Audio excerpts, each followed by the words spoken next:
सेना के शौर्य बलिदान से देशवासी गौरवान्वित। पायलट। भारत पाकिस्तान युद्ध विराम पर अमेरिका की मध्यस्थता बर्दाश्त नहीं। कांग्रेस के राष्ट्रीय महासचिव पूर्व उप मुख्यमंत्री एवं टोंक विधायक सचिन पायलट ने भारत पाकिस्तान की मध्य युद्ध विराम की घोषणा अमेरिका के राष्ट्रपति द्वारा किए जाने को अप्रत्याशित बताते हुए कहा कि अमेरिका के राष्ट्रपति बार बार ये बयान दे रहे हैं कि व्यापार का लालच देकर उन्होंने यह युद्ध विराम कराया है। सरकार द्वारा उनके इस बयान का खंडन नहीं किया जाना बयान की पुष्टि करने जैसा है। पायलट ने कहा कि पहलगाम में हुई पाकिस्तानी समर्थित आतंकवाद की घटना देश पर आक्रमण था। जब देश की सुरक्षा पर कोई बात आती है कि तो संदेश जाना चाहिए कि देश की सुरक्षा, एकता, अखंडता के मुद्दे पर सारे 140 करोड़ देशवासी एकजुट हैं और ये संदेश विपक्ष देता है। उन्होंने कहा कि मुझे खुशी है कि ऐसे समय में सभी देशवासियों ने, संपूर्ण विपक्षी दलों, राजनीतिक पार्टियों ने एकजुटता का संदेश देते हुए एक स्वर में कहा कि पाकिस्तान को उसकी कायराना हरकत का करारा जवाब दिया जाना चाहिए और देश की भावना के अनुरूप सेना ने वो किया भी। पायलट ने ऑपरेशन सिंदूर में भारतीय सेना के शानदार प्रदर्शन की प्रशंसा करने के साथ ही उनके परिजनों को भी साधुवाद देते हुए उनके त्याग को नमन किया। राज्य सरकार की कार्यप्रणाली पर प्रश्न उठाते हुए पायलट ने कहा कि सरकार में कई पावर सेंटर बन चुके हैं, आपस में इतनी खींचतान हो चुका है कि प्रशासन पर उसकी पकड़ खत्म हो चुकी है। सरकार पंचायतों और निकायों के चुनाव कराने को तैयार नहीं है, मनमर्जी से परिसीमन किया जा रहा है, राजनीतिक सुविधा को देखकर परिसीमन किया जा रहा है। कांग्रेस ने भी किया था परिसीमन, परंतु प्रशासनिक मापदंडों, जनता एवं जनप्रतिनिधियों की भावना के अनुरूप परिसीमन किया था। उन्होंने कहा कि सरकार कितनी ही मनमर्जी से परिसीमन कर ले, जनता भाजपा के कार्यकाल से ऊब चुकी है। आगे पायलट ने क्या कहा, आइए जानते हैं। टोंक से संवाददाता नासिर खान की रिपोर्ट। दहशतगर्दी हमारी सीमा के अंदर 400 किलोमीटर आए और इस प्रकार का आक्रमण किया। मैं तो कहता हूँ इसको हमला नहीं है, ये देश पर एक आक्रमण था। और मुझे खुशी है कि हम लोगों ने सबसे पहले तो प्रण लिया कि इसकी चर्चा बाद में करते हैं, ये चूक कैसे हुई, क्यों हुई, कौन जिम्मेदार है। पहले जिन लोगों ने इसको किया है उनको मजा चखाना जरूरी है। और 22 अप्रैल को ही संपूर्ण विपक्ष ने, पूरी कांग्रेस पार्टी ने, सब नेताओं ने मिलकर कहा, खड़गे जी ने कहा, राहुल जी ने कहा कि ये जो हमला हुआ है इससे पाकिस्तान को मुंह तोड़ जवाब देना पड़ेगा। और पूरा देश, पूरी संसद, पक्ष विपक्ष, हम सब लोग एक हैं और ये बहुत जरूरी है। जो सरहद के पार से हमसे दुश्मनी करते हैं उनको संकेत देना बहुत जरूरी है कि हम आपस में चुनाव लड़ते हैं, लेकिन जब देश की बात आती है, सुरक्षा की बात आती है, सरहद की बात आती है, अखंडता की बात आती है, तो पूरा मुल्क एक है, 140 करोड़ लोग एक हैं। ये संदेश देना बहुत जरूरी है और ये संदेश विपक्ष देता है। ये संदेश विपक्ष देता है क्योंकि मतभेद वैचारिक हैं और बहुत है, कम नहीं है मतभेद हमारे सत्ता पार्टी और हम लोगों के अंदर। लेकिन जब सेना की बात आती है, फौज की बात आती है, सरहद की बात आती है, पाकिस्तान को जवाब देने की बात आती है, तब पूरे देश को एक दिखना चाहिए, पूरी दुनिया को देखना चाहिए कि भारत एकजुट है, इसमें कोई हमारा तेरा मेरा नहीं है।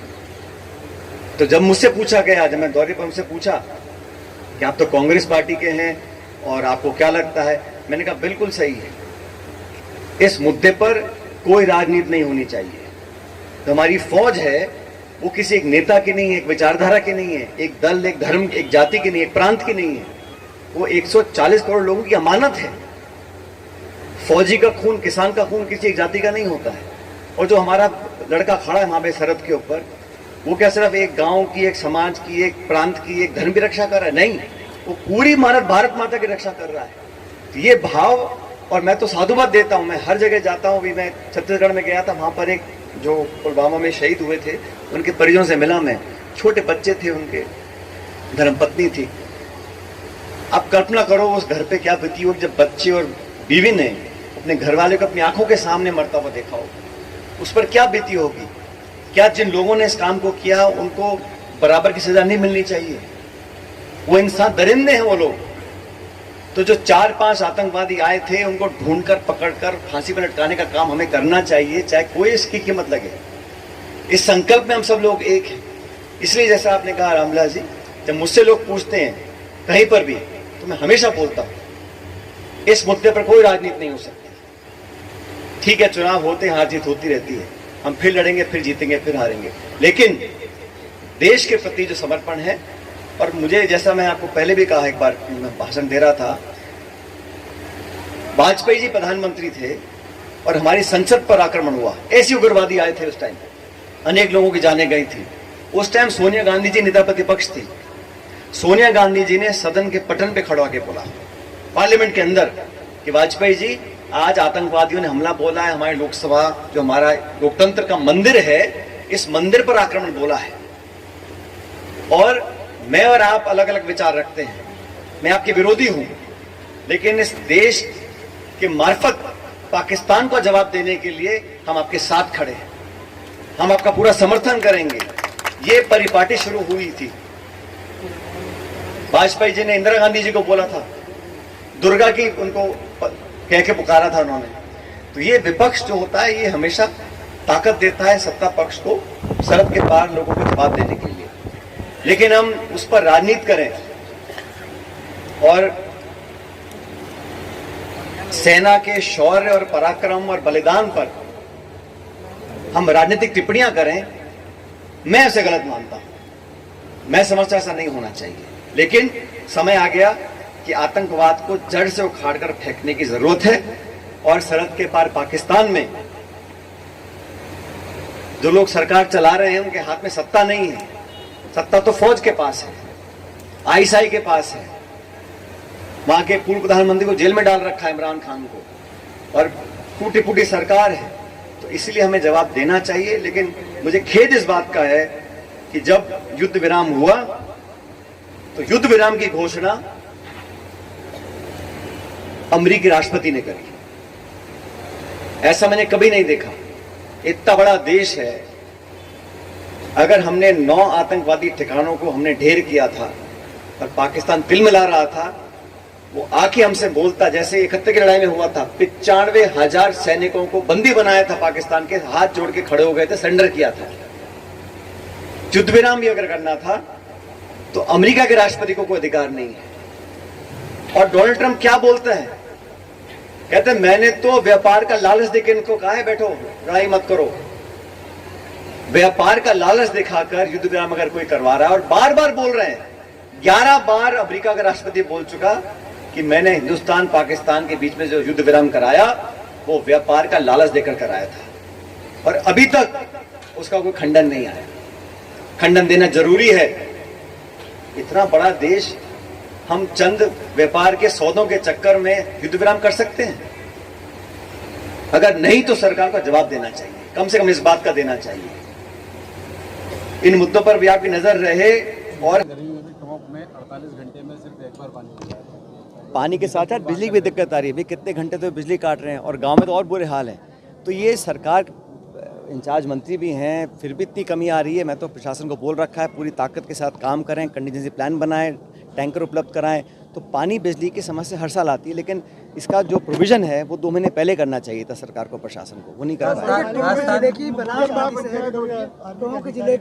नदी से लगातार बिजली का जो खनन है, तब आपके फोन का उबाल कितना था, और फिर बाद में सीज फायर होता है, तो बाद में कहते हैं नहीं अभी सीज फायर नहीं है, क्या कहेंगे? नहीं, मैं इस पर टिप्पणी नहीं करूँगा।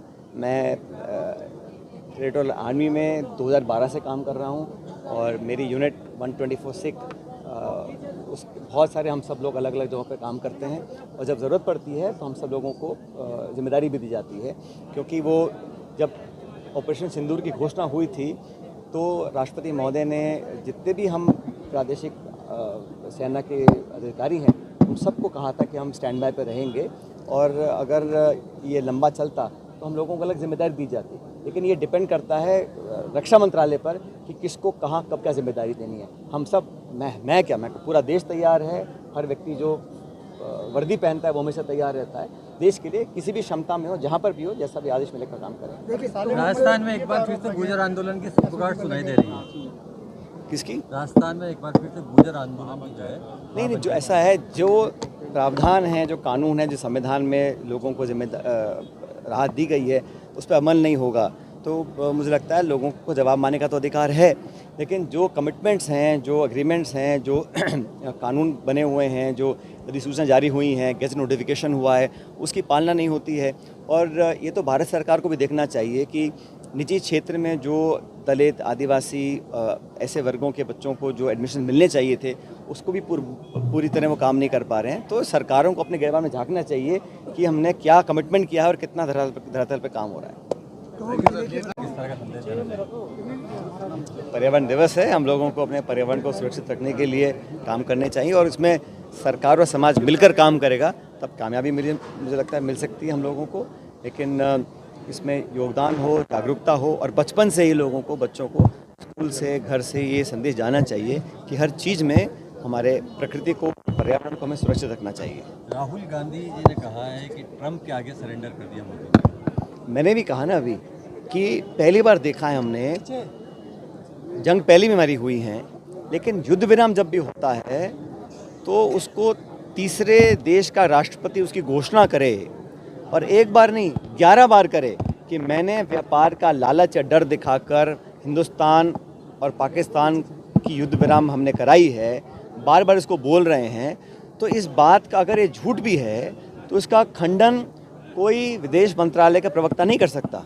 इसका खंडन सरकार के सबसे सर्वोच्च पद से आना चाहिए कि अगर राष्ट्रपति ट्रंप एक बार नहीं अलग अलग देशों में जा रहे हैं और 11 बार इस बात को बोल चुके हैं कि मैंने जो युद्ध विराम कराया था मैंने कराया है, पहली बात तो मुझे आपत्ति इस बात की है, इतने बड़े देश की वो क्या उसकी ओनरशिप ले सकते हैं। और फिर घोषणा भी वो कर रहे हैं और बार बार बोल रहे हैं कि मैंने व्यापार का लालच या डर दिखाकर इस युद्ध विराम को मैंने करवाया है। इसको मुझे लगता है कि सरकार को अगर इसको सही नहीं मानते हैं तो खंडन करना चाहिए और वो बार बार बोले चले जा रहे हैं। इसका मतलब है सरकार को सफाई देने का समय आ चुका है और देना भी चाहिए। पायलट साहब, राहुल गांधी जी हमेशा एक बात बोलते हैं कि युवाओं को आगे लाना चाहिए, वहीं दूसरी बार आज उन्होंने जो बयान दिया है कि संगठन में धरातल पर काम करने वालों को हरियाणा की हार का जिम्मेदारी उन्होंने संगठन को माना है। तो उस सूरत में किस तरह के बदलाव के संकेत आने वाले दिनों में? हरियाणा की स्थिति अलग है। वहाँ कई सालों से हमारे संगठन का पूरा निर्माण नहीं हो पाया था, तो काफ़ी पद खाली पड़े थे। शायद इस संदर्भ में बोला होगा, लेकिन ये बात सच है कि संगठन से सरकारें बनती हैं, सरकार से संगठन नहीं बनता है। तो संगठन मजबूत होगा, जिम्मेदार पदाधिकारी उसमें बैठेंगे, लायक, मेरिटोरियस, डिजर्विंग लोगों को हम जिम्मेदारी देंगे, उनसे काम लेने का हम कार्यक्रम आगे बढ़ाएंगे। और ये अलग अलग राज्यों में हो रहा है। आप सब जानते हो 2025 जो साल है वो राहुल गांधी जी और खड़गे जी ने घोषित किया है कि संगठन के प्रति समर्पित है। अब वो चाहे गुजरात हो, मध्य प्रदेश हो, हरियाणा हो, हर जगह जो जिलाध्यक्षों की नियुक्ति है वो एक अलग प्रक्रिया से हम लोग कर रहे हैं और एक मापदंड तय कर रहे हैं, पारदर्शिता से कर रहे हैं, जवाबदेही तय कर रहे हैं। और इस संगठन को अगर हम अच्छी तरह मजबूत करेंगे तो मुझे लगता है इसका लाभ आने वाले कई चुनावों में देखने को मिलेगा। अभी बिहार के चुनाव हैं, फिर असम, केरला के चुनाव हैं, तो हर जगह ऑर्गेनाइजेशन जो है वो पूरी तरह मेहनत कर रहा है, ताकत दे रहा है आगे बढ़ने का। और जो राहुल जी कह रहे हैं उस पर हम सबको मिलकर अमल भी करना है। किरोड़ी लाल मिला इन दिनों लगातार एक्शन, नकली खाद के गोदाम लगातार मिल रहे हैं, किस तरह देखते हैं? बड़े दुर्भाग्य की बात है कि इतने बड़े पैमाने पर इस प्रकार के काम चल रहे थे। उसका जो खुलासा भी किया है, मुझे लगता है कार्रवाई भी करनी चाहिए। और ये जो वर्किंग है, ये काम शायद गृह मंत्रालय का है या और डिपार्टमेंट करते होंगे, लेकिन वो कोई और विभाग कर रहा है, उससे कुछ लोग असहज भी हो रहे हैं। लेकिन ये राजस्थान के जो हालात हैं उस पर एक आईना दिखाने का काम हो रहा है और प्रदेश में संदेश भी जा रहा है कि जानबूझकर कालाबाजारी, जमाखोरी, मिलावट करने वाले लोगों को कोई ना कोई संरक्षण दे रहा है, क्योंकि बिना संरक्षण के इतने बड़े पैमाने पर इतनी जगह पर इस प्रकार कार्रवाई को कर नहीं सकता। तो जो हो रहा है वो बड़ा उस पर जांच होनी चाहिए और ये अगर सुर्खियों से बात हट जाएगी और फिर वो लोग बाहर आ जाएंगे या उनको सज़ा नहीं मिलेगी तो बड़ा गलत होगा। तो उनको ऐसी सज़ा मिले कि इस प्रकार के कार्रवाई को दोबारा ना कर सके। लेकिन मंत्री जी खुद छापे मार रहे हैं, तो इससे जो और सत्ता के केंद्र हैं इस प्रदेश में बड़े विचलित हो रहे हैं। तो अभी पता नहीं ये किसको एक्सपोज कर रहे हैं, वो चोर बाजारियों को या अपने साथ काम करने वालों को। देखिए, दूसरी ओर हनुमान बेनीवाल जो है वो लगातार धरना दे रहा है और बेरोजगारों को लेकर वो मांग भी उठाते रहे हैं। दूसरी ओर कन्हैयालाल चौधरी को लेकर भी उन्होंने बीते दिनों कहा कि उनके भी नेता किसी पे टिप्पणी करते हैं, मैं इस पर कुछ कहना नहीं चाहता। परिसीमन को लेकर आपने सवाल उठाया, राजस्थान में परिसीमन में नंबरबाजी की जा रही है, किस तरीके से? नहीं, जो परिसीमन की प्रक्रिया है वो पारदर्शी नहीं है ना। जो जनता है, जो मतदाता हैं, जनप्रतिनिधि हैं, उनके सुझाव हो, कोई भौगोलिक दृष्टिकोण से उसका परिसीमन हो रहा है या कोई मापदंड तय हो रहा है, मन मर्जी तरीके से गांव में, शहर में जहां उनको राजनीतिक लाभ दिख रहा है वहां सत्ताधारी दल के लोग उस प्रभाव डाल के अपना परिसीमन करवा रहे हैं। ये एक गलत प्रक्रिया है, क्योंकि निर्वाचन आयोग एक संवैधानिक संस्था होनी चाहिए और उसको निष्पक्ष तरीके से काम करना चाहिए। हम कोर्ट कचहरी भी लोग जा रहे हैं, वहाँ से भी हम कोशिश कर रहे हैं, लेकिन जो प्रक्रिया अडॉप्ट की है, सुझाव लेना, चुने हुए लोगों से वार्तालाप करना या लोगों की डिमांड्स पर काम करना, ऐसा कुछ नहीं हो रहा। सिर्फ पॉलिटिकल माइलेज कैसे मिल सकती है चुनाव में। चुनाव अब 1.5 साल हो गया है, कोई चुनाव नहीं कराए जा रहे हैं, तो सरकार डर रही है कि चुनाव होंगे तो पोल खुलेगी। गाँव में काम ठप पड़ा है, विकास बिल्कुल कागज़ों पे हो रहा है, घोषणाएं हो रही हैं। और मैं पहले भी कहता हूँ, अफसरशाही इतनी हावी हो चुकी है क्योंकि इतना खिंचाव आपस में, सत्ता के इतने सारे केंद्र बन चुके हैं, तो जनता को उसका बहुत खामियाजा उठा